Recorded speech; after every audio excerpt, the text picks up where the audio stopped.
अगर एक दिन देश का सिस्टम तुम्हें इंसान नहीं कॉकरोच कहने लगे तो क्या तुम चुप रहोगे या फिर उसी नाम को हथियार बनाकर पूरे सिस्टम के खिलाफ खड़े हो जाओगे। एक कोर्ट रूम, एक बयान और फिर शुरू हुआ इंटरनेट पर डिजिटल युद्ध।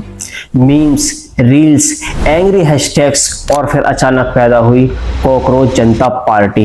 एक ऐसी पार्टी जिसे लोग मजाक समझ रहे थे लेकिन हजारों युवाओं की वो आवाज़ बन चुकी थी। ये कोई मीम्स नहीं थे, ये फ्रस्ट्रेशन था, बेरोजगारी थी और सबसे बड़ी बात ये उस जनरेशन का गुस्सा था जो सालों से इग्नोर महसूस कर रही थी।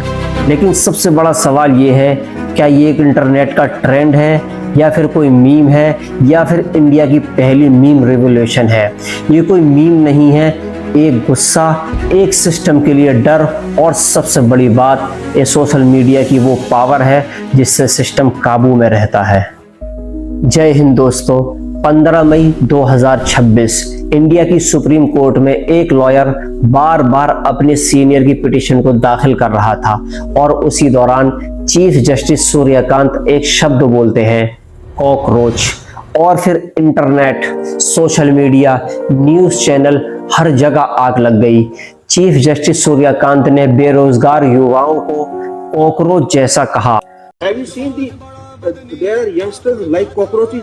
They don't get any employment. They don't have any place in profession. Some of them become media. Some of them become social media. कुछ लोगों ने इसे युवाओं का अपमान माना और फिर Twitter, Instagram, Facebook, YouTube video पर सिर्फ एक ही नाम ट्रेंड करने लगा, कॉकरोच।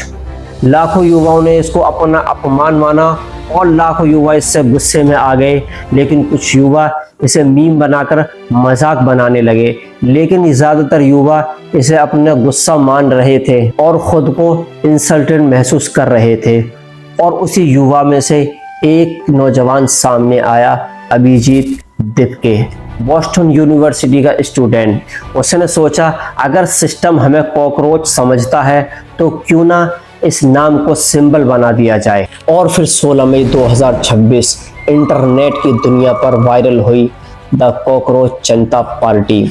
उसकी टैगलाइन थी, voice of the lazy unemployed.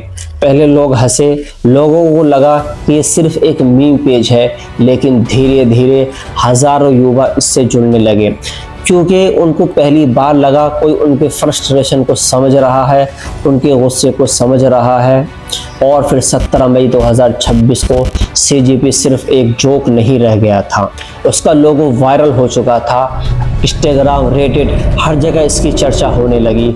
और फिर आया असली ट्विस्ट, सीजीपी का मैनिफेस्टो, और यहीं से सारी कहानी बदल गई क्योंकि इसमें सिर्फ जोक्स नहीं थे बल्कि असली पॉलिटिकल डिमांड थी। इन्होंने 5 पॉइंट एजेंडे ऐड किए। पहला पॉइंट ये था, नेताओं की पार्टी स्विचिंग पर 20 साल तक बैन, यानी कोई भी नेता, सांसद पार्टी छोड़कर दूसरी पार्टी ज्वाइन नहीं कर सकता था। जैसे राघव चड्ढा ने आम आदमी पार्टी को छोड़कर बीजेपी में शामिल हो गए थे। दूसरा पॉइंट, पार्लियामेंट में 50% वोमेन रिजर्वेशन, यानी पार्लियामेंट में अगर 100 सीटें हैं तो उनमें से 50 सीटों पर महिलाएं चुनाव लड़ सकेंगी। तीसरा पॉइंट, हिडन पॉलिटिकल फंडिंग बंद होनी चाहिए, यानी कि कोई अगर पॉलिटिकल पार्टी को कोई फंड देता है छुपके से तो वो सब बंद होना चाहिए। नंबर 4, मीडिया ओनरशिप पर एक्शन।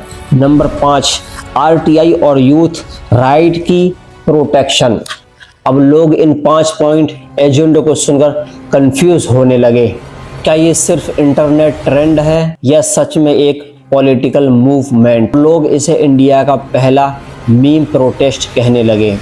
और फिर जो हुआ वो किसी ने सोचा भी नहीं था और सिर्फ 48 से 72 घंटों के अंदर सीजीपी से हजारों लोग जुड़ने लगे। रिपोर्ट्स की माने तो 40,000 मेंबर जुड़ चुके थे और लोग अपनी टीवी पर कॉकरोच लगाने लगे। हर जगह हैशटैग ट्रेंड करने लगा, हैशटैग मैं भी कॉकरोच हूँ।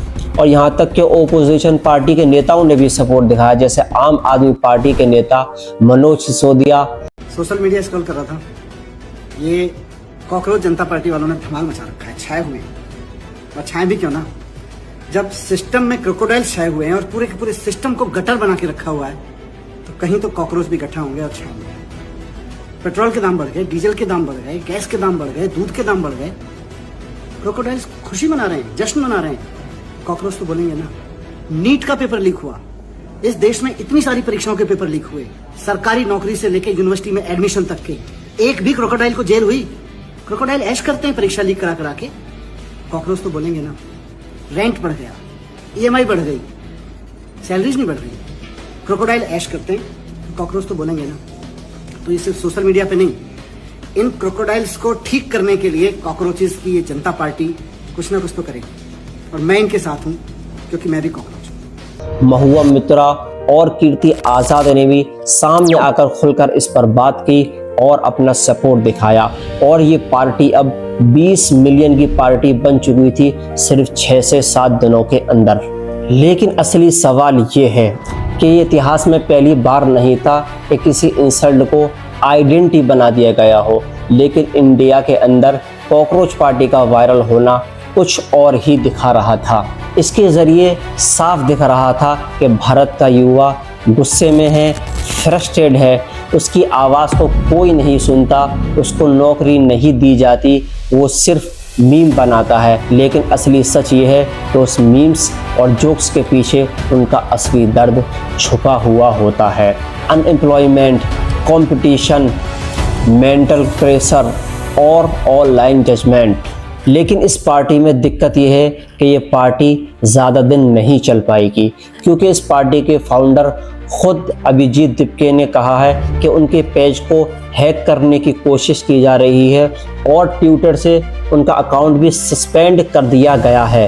लेकिन आप इतिहास उठा करके देखिए, जब भी ये भरोसा किसी अननोन फोर्सेस पर होता है तो ज़्यादा मजबूत होता है, लेकिन जब ये भरोसा किसी पर्सन पर आकर टिक जाता है, शिफ्ट हो जाता है, तो ये भरोसा कमज़ोर पड़ जाता है और फिर उसी पर्सन की कमियां निकालना शुरू कर देते हैं। उसकी हिस्ट्री उठा करके देखते हैं कि ये कौन है, कहां से आया है और इसका बैकग्राउंड क्या है और ये किस पार्टी से जुड़ा हुआ है। चीफ जस्टिस सूर्यकांत ने खुद क्लियरली कहा है कि मैंने उन बेरोजगार युवाओं के बारे में कहा है जो फेक डिग्री लेकर के घूमते हैं, ना कि सब बेरोजगार युवाओं के बारे में।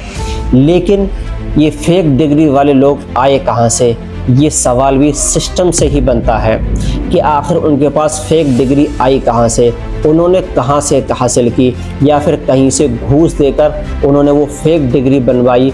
और अनएम्प्लॉयमेंट का इतना बड़ा मूवमेंट हमें देखने को मिल रहा है, लेकिन लोग आज भी डिबेट कर रहे हैं क्या ये सिर्फ एक वायरल मीम है या फिर एक फ्यूचर पॉलिटिकल का नया चेहरा। लेकिन एक बात तो तय है, यही इंटरनेट की एक ताकत है, क्योंकि कभी कभी एक छोटा कॉकरोच पूरे सिस्टम की नाक में दम करके रख देता है।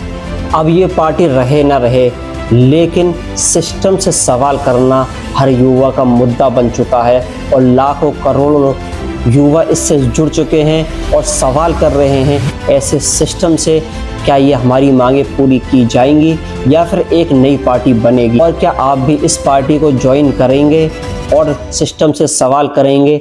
कमेंट में ज़रूर बताएं। जब तक के लिए जय हिंद।